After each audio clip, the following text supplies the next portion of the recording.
Boleh pula demand gaji dekat kita orang disebabkan dia ada degree. Oh, bolehlah pihak syarikat ambil saya, janji bagi saya gaji degree. Kita orang macam, gaji degree?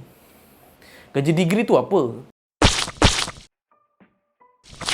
Hello, Assalamualaikum semua. Saya Cikgu Luan. Siapa ada gear? Saya Rotan. Alright, baru-baru ni kecoh lah isu berkenaan dengan mana better sijil ke, diploma ke, degree ke, PhD dan sebagainya. Tetapi video kali ni saya nak share kepada you guys berkenaan dengan kenapa kita ni terlampau bergantung kepada sijil, misal kata degree ataupun master kita just for the sake of nak naik gaji. Okay, right. Ini adalah experience saya selaku orang yang dah pernah run business video production bersama dengan syarikat-syarikat lama saya. Dan untuk tempat kerja lama saya pernah lah conduct dan juga buat session interview untuk kemasukan, misal kata intern ke ataupun full timer ke macam mana. Dan saya dah temu ramah lebih kurang 50 orang, 70 orang macam tu. Dan daripada 50-70 orang ni saya nampak satu pattern yang memang sebiji sama, iaitu mereka banyak demand gaji berdasarkan tahap sijil yang diorang terima. Misal kata boleh jadi degree, oh saya kena demand 3,500. So kalau saya ada master saya boleh demand 4,500 dan sebagainya.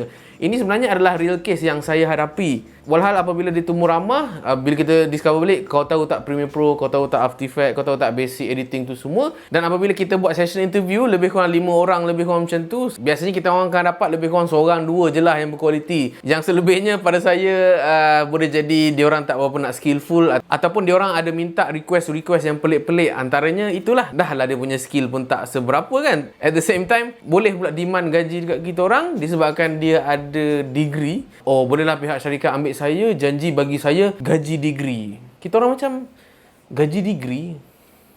Gaji degree tu apa? Inilah masalah mindset yang mana zaman-zaman mak ayah kita, tok anjang kita dah set kepada anak-anak mereka untuk ambillah diploma, degree, master supaya nanti korang boleh dapat gaji besar, korang boleh dapat security yang lebih stable. Dan nak lagi cun, pergilah kerja kerajaan, kerja bagus ke, kerja tak bagus ke, korang mesti dapat makan gaji dan allowance pun dapat banyak berbanding dengan kerja-kerja swasta macam kita orang yang buat video ni. So pada saya itu adalah satu pemikiran yang toksik yang terbawa-bawa sampailah sekarang. Tapi tak adalah saya kata semua orang ada mindset yang macam itu. Of course lah ada serta-serta orang sahaja. Cuma je dalam video kali ni saya nak bagi tahu kepada you guys kenapa syarikat buka job vacancy ataupun jawatan kosong adalah disebabkan syarikat ketika itu ada masalah yang memerlukan someone untuk solvekan dia punya permasalahan. Oleh itu, korang yang apply kerja ni semua janganlah apply for the wrong reason. Bermaksud korang apply, oh disebabkan aku ada degree, nah 2,500, 3,500, 4,500. Dia tidak make sense kepada syarikat yang nak hire you guys. Misal kata syarikat saya memerlukan editor disebabkan tidak cukup tangan untuk edit, misal kata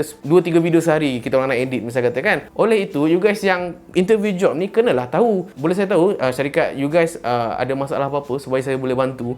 Korang kenalah tanya macam tu, instead of shoving you punya ijazah, you punya diploma tu semua. Dia tidak tepat lah senang cakap. Dan pengalaman peribadi saya sendiri dah 50-70 orang saya interview ni, kebanyakannya kami akan ambil orang-orang yang betul-betul faham apa yang syarikat nak. Kemudian kita nak tengok dia punya skill dia, adakah dia punya skill tu pada tahap mana, ataupun kita boleh growkan skill dia pada tahap-tahap yang boleh kita grow lah selepas dia dah bawa masuk tu semua. Yang ketiga of course attitude. Dan yang keempat, tahap kesabaran dia dalam memasuki sesebuah pasukan misal kata. Sebab korang kena ingat lebih kurang 60 hingga 70% kerja dekat luar sana adalah berdasarkan swasta punya kerja lah, bukannya government punya kerja. Dan biasalah kerja-kerja swasta ni melibatkan aktiviti sales. Kalau sales tu ada pada bulan tersebut, maka bolehlah digajikan seperti biasa. Tapi misal kata kalau macam wabak tu melanda, kemudian sales tak masuk dalam 2-3 bulan, of course kita kena expect gaji kita boleh jadi whole ataupun sangkut ke tu semua. That's the reality of swasta in general. So apa yang swasta memerlukan adalah kepakaran you guys dalam menyelesaikan masalah majikan ketika itu. Dan korang kena tanam daripada sekarang, syarikat yang nak hire you guys ni biasanya dia punya cash reserve ataupun simpanan